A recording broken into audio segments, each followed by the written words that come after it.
Welcome, wrestling fans. Welcome. Welcome to Curtain Jerkin. As always, I'm your host, Jacob Grondy, reporting for the Main Event Marks YouTube channel and the Dragon Suplex Podcasting Network. It was kind of chill little few days in the world of wrestling. I'm here to talk about it. I'm here to have a good time with you guys and let you guys know about a few shows. We got Tokyo Joshi Pro reviews. We got AEW Rampage reviews. We even have Deadlock Pro Wrestling reviews, believe it or not. But before that, we're going to get into a few little things that I found interesting in the world of wrestling. Alan Angels leaves AEW, pops up in Impact. He let his contract expire. He could have gotten signed by a match-by-match deal with Tony Khan. He said no, he could make a bigger name for himself outside of AEW. And here he is popping up in Impact. This was really cool to see. Kushida is going to be an Impact. He's making moves. Of course, he's going to live stateside, but operate operate in LA and still wrestle in Japan. But I guess also an Impact. Alex Gray, Kurt Stallion showing up in Noah. It's good to see people land on their feet, even if they're landing on their feet a world away from where they started from. I went to a wrestling show.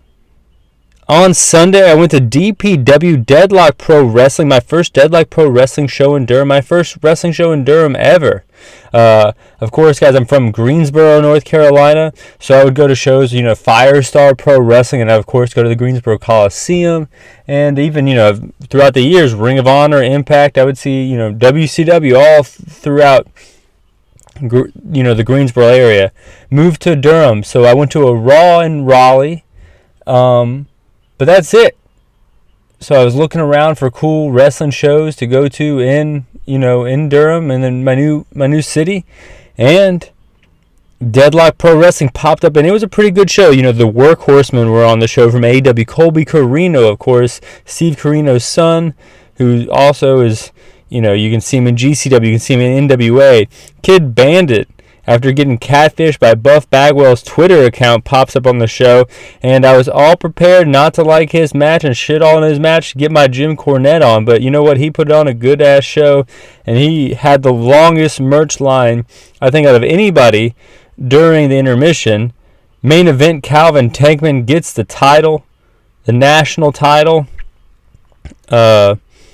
Pretty fun show. I'm definitely going back. The venue was cool. It was about the size of a basketball field with a real small balcony going around the rim. They kept having to add extra rows because people were coming and coming and coming.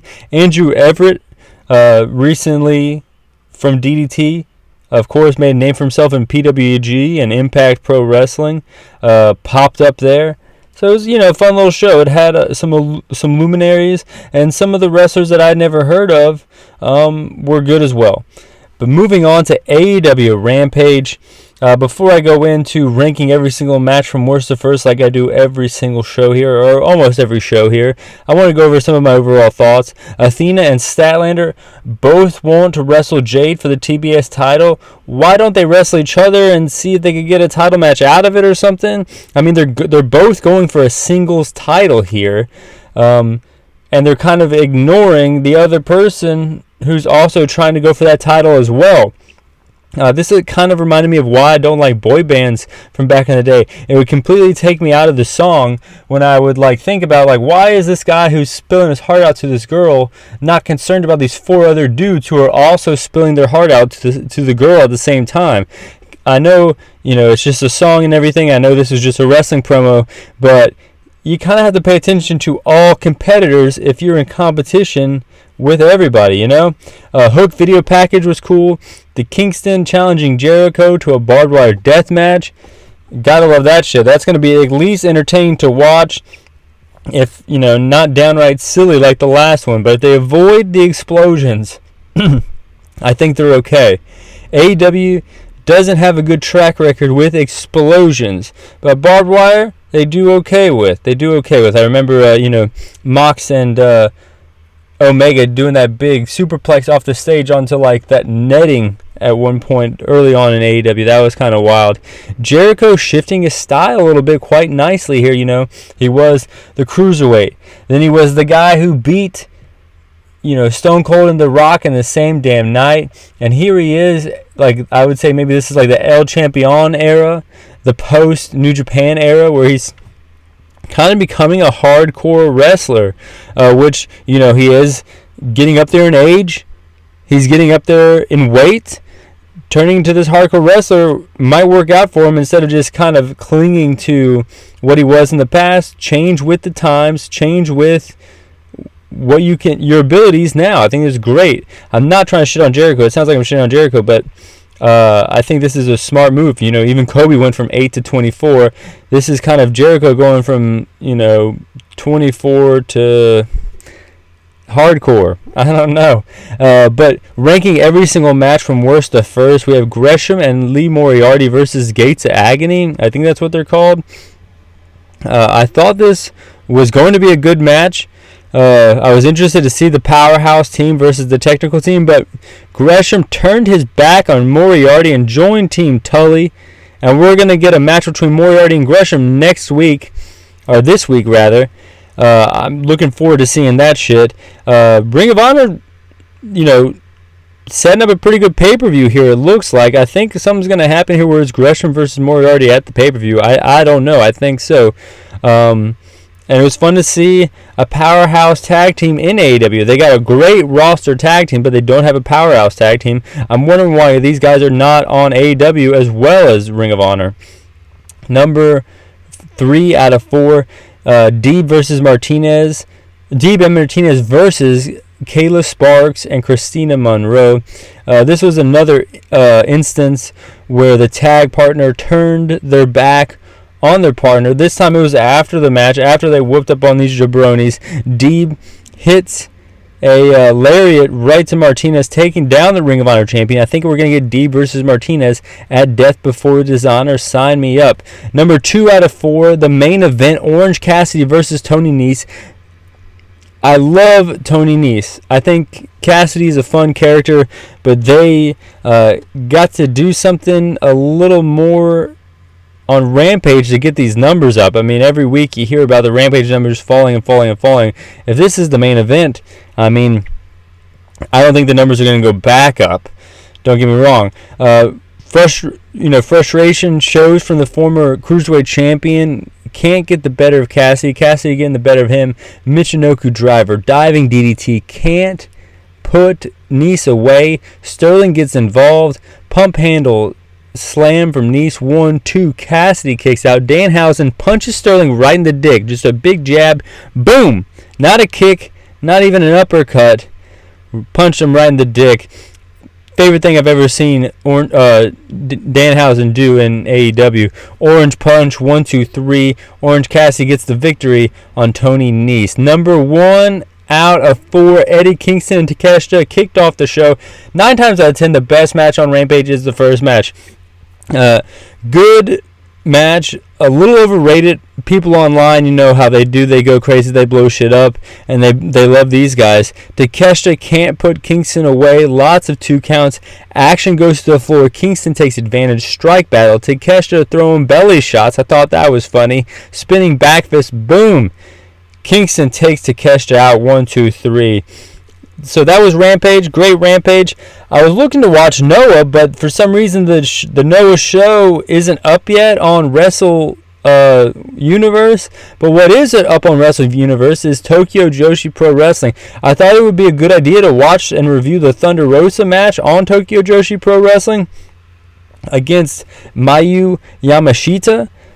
That's right, I slowed down and I said it right. I'm not very familiar with everyone in Tokyo Joshi Pro Wrestling, but I was familiar with lots of wrestlers, almost won a match, because a lot of these ladies are showing up on AEW. In fact, I think there's more wrestlers in the women's division from AEW on Tokyo Joshi Pro than in the standard Dynamite. And also, Tokyo Joshi Pro Wrestling is something that's, kind of rising in the ranks. It's kind of like Stardom has definitely surpassed it. Don't get me wrong. I think Stardom surpassed DDT and Noah at this point.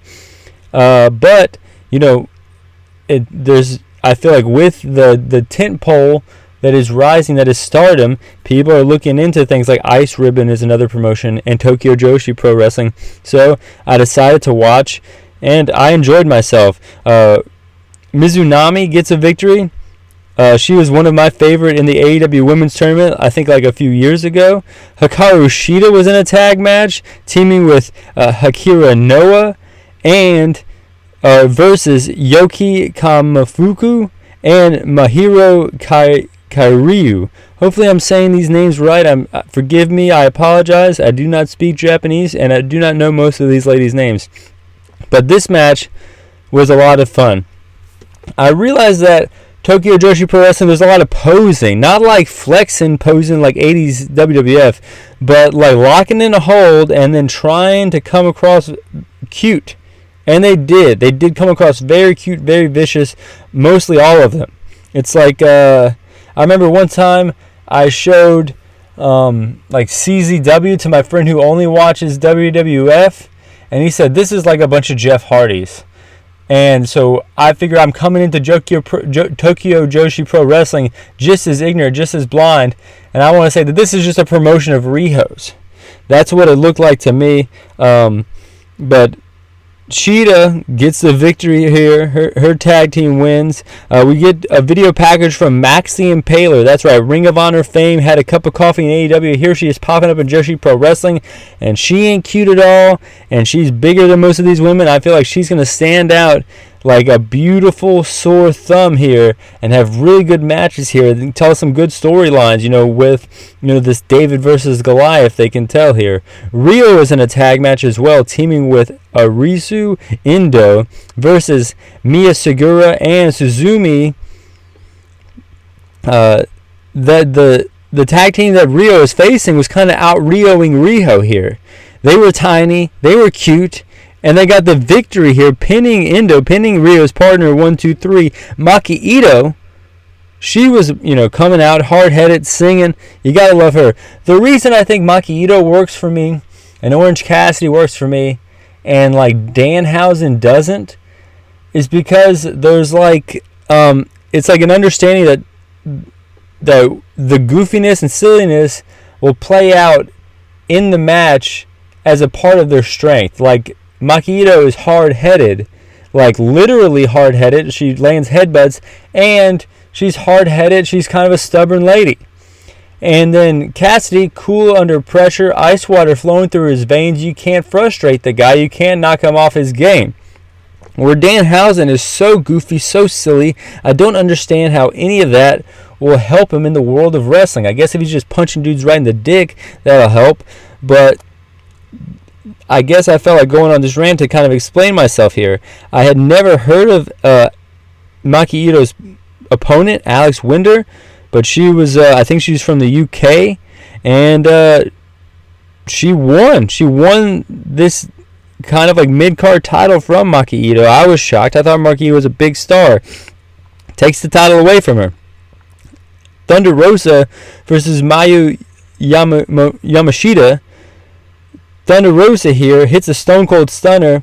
The crowd pops. This is one of the first shows where the crowd can cheer in Japan again. And here they cheer for the Stone Cold Stunner. Always gets a pop no matter where you are. Even Kid Bandit in DPW hit a Stone Cold Stunner in the match. And he got a pop. Roll up by Thunder, reverse, 1, 2, 3.